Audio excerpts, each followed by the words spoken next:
नमस्ते। आज के इस एक्सप्लेनर में हम भारतीय कृषि के उस विशाल और बेहद दिलचस्प तंत्र को डिकोड करने वाले हैं। यकीन मानिए, यह सिर्फ खेतों का मामला नहीं है, बल्कि ये हमारी पूरी अर्थव्यवस्था की धड़कन है।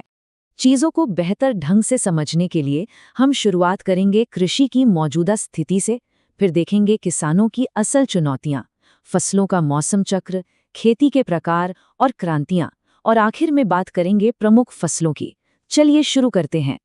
तो सबसे पहले बात करते हैं भारतीय कृषि की वर्तमान स्थिति की। अब इस डेटा में एक बहुत बड़ा और सच कहूं तो हैरान करने वाला विरोधाभास है। जरा सोचिए, देश की करीब 55% आबादी आज भी सीधे तौर पर कृषि पर निर्भर है, लेकिन जब बात आधुनिक जीडीपी में योगदान की आती है तो ये आंकड़ा सिर्फ 19.9% रह जाता है। ऐसा इसलिए है क्योंकि समय के साथ सर्विस और मैन्युफैक्चरिंग सेक्टर का हिस्सा कई ज्यादा तेजी से बढ़ा है।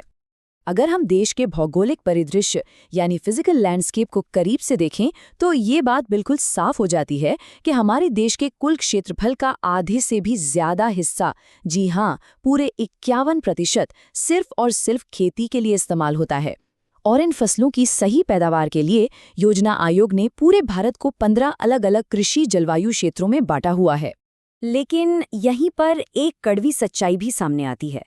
हमारे किसान अपनी जमीन का एक बहुत बड़ा हिस्सा, करीब 60 से 65%, सिर्फ गेहूं और चावल जैसी बुनियादी फसलें उगाने में लगा देते हैं ताकि उनके परिवार का पेट पल सके। मुनाफे वाली कमर्शियल फसलें जैसे कपास या जूट सिर्फ 35 से 40% हिस्से तक ही सिमट कर रह जाती हैं। यानी फोकस प्रॉफिट से ज्यादा सर्वाइवल पर है। और सर्वाइवल की इसी जद्दोजहद से जुड़ी हैं वो असल मुश्किलें जिनका सामना एक आम भारतीय किसान रोज करता है। चलिए इन्हें देखते हैं। सबसे बड़ी बात, भारत में खेती को अक्सर मानसून का जुआ कहा जाता है। क्यों? क्योंकि आज भी 55% कृषि भूमि पूरी तरह से बारिश पर निर्भर है। इसके ऊपर से पारंपरिक तरीके, मॉडर्न मशीनों की कमी और रिसर्च में कम फंड के चलते खराब क्वालिटी के बीज स्थिति को और मुश्किल बना देते हैं। और अगर मान लीजिए फसल अच्छी हो भी जाए तो सही स्टोरेज या कोल्ड स्टोरेज न होने के कारण बहुत सारा अनाज ऐसे ही सड़ जाता है। इस स्ट्रगल को अगर आंकड़ों में समझना हो तो ये देखिए, भारत के 66% किसानों के पास 1 हेक्टेयर से भी कम जमीन है। बिल्कुल सही सुना आपने। अब इतनी छोटी सी जमीन पर बड़े और आधुनिक ट्रैक्टर कैसे चलेंगे? और वहां से कोई बड़ा मुनाफा कमाना तो लगभग नामुमकिन सा हो जाता है। इन भारी चुनौतियों के बीच किसान का पूरा जीवन मौसम के खास रिदम पर चलता है। तो आइए फसलों और मौसम के इस चक्र को समझते हैं। अब यहाँ मानसून की फसलों को याद रखने के लिए एक बहुत ही शानदार और मज़ेदार ट्रिक है, खजाना।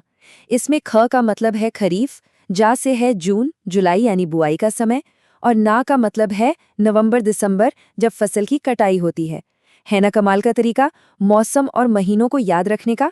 उसी ट्रिक से अगर हम आगे बढ़ें तो प्रमुख फसल चक्रों को बहुत आसानी से कैटेगराइज किया जा सकता है। रबी सर्दियों की फसल है जैसे गेहूं, खरीफ मॉनसून की फसल है, और इन दोनों के बीच जो गर्मी का मौसम बचता है उसमें उगाई जाती है जायद फसलें जैसे पानी से भरे तरबूज या खीरे। यही वो कैलेंडर है जो पूरे साल एक किसान की जिंदगी तय करता है। तो हमने समस्याएं देखी, मौसम देखा। अब देखते हैं कि इन चुनौतियों से निपटने के लिए हमारी खेती के तरीकों में क्या बदलाव आए हैं और कौन सी ऐतिहासिक क्रांतियां हुई हैं। मॉडर्न साइंस के आने से बहुत पहले से हमारे यहाँ कुछ पारंपरिक तरीके चले आ रहे हैं, जैसे झूम या स्लैश एंड बर्न खेती, जो आज भी मुख्य रूप से नॉर्थ ईस्ट के पहाड़ी इलाकों में की जाती है।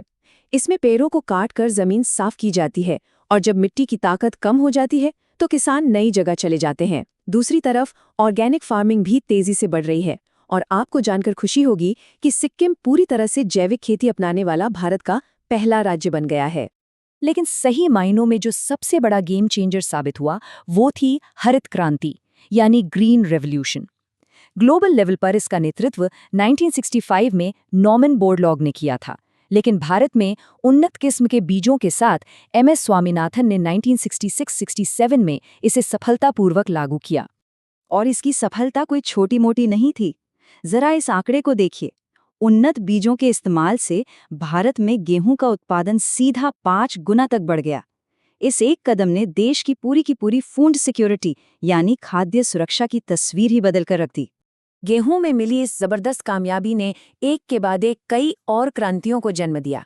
इन्हें अक्सर रंगों से पहचाना जाता है, जैसे डॉक्टर कुरियन की श्वेत क्रांति जो दूध से जुड़ी है, नीली क्रांति मछली उत्पादन से और पीली क्रांति सरसों या तिलहन से। और जब इन सभी सेक्टर्स को एक साथ विकसित करने की बात आई तो उस महालक्ष्य को नाम दिया गया इंद्रधनुषी क्रांति या रेनबो रेवोल्यूशन। चलिए अब आखिरी हिस्से की तरफ बढ़ते हैं और देखते हैं कि आज भारत में कौन सी फसलें सबसे ज्यादा कहाँ उगाई जा रही हैं। अगर हम एक ग्लोबल नजरिया डालें तो आप देखेंगे कि गेहूं और चावल जैसी मुख्य फसलों के उत्पादन में भारत पूरी दुनिया में चीन के बाद दूसरे नंबर पर मजबूती से खड़ा है। और अगर देश के भीतर की बात करें तो चावल उत्पादन में पश्चिम बंगाल, चाय में असम और गन्ने के साथ साथ कुल गेहूं उत्पादन में उत्तर प्रदेश सबसे आगे है। अब यहाँ एक बेहद चौंकाने वाला फैक्ट सामने आता है। भारत पूरी दुनिया में दालों का नंबर 1, जी हाँ, सबसे बड़ा उत्पादक है। लेकिन हमारे देश में दाल की डिमांड इतनी ज्यादा है कि दुनिया में सबसे ज्यादा पैदावार करने के बावजूद हमारी ज़रूरतें पूरी नहीं होती और हमें आज भी दूसरे देशों से भारी मात्रा में दाल इंपोर्ट करनी पड़ती है। इस पूरे एक्सप्लेने के बाद एक बहुत ही अहम और बड़ा सवाल हमारे सामने आकर खड़ा हो जाता है। एक तरफ किसानों की ज़मीनें छोटी होती जा रही हैं, दूसरी तरफ हमारी डिमांड लगातार बढ़ रही है और मानसून का तो खैर कोई भरोसा ही नहीं। तो ऐसे में हमारे पारंपरिक भारतीय किसान आने वाली पीढ़ियों का पेट भरने के लिए खुद को कैसे बदलेंगे? भारत की अगली कृषि क्रांति आखिर कैसी होगी? सोचिएगा ज़रूर।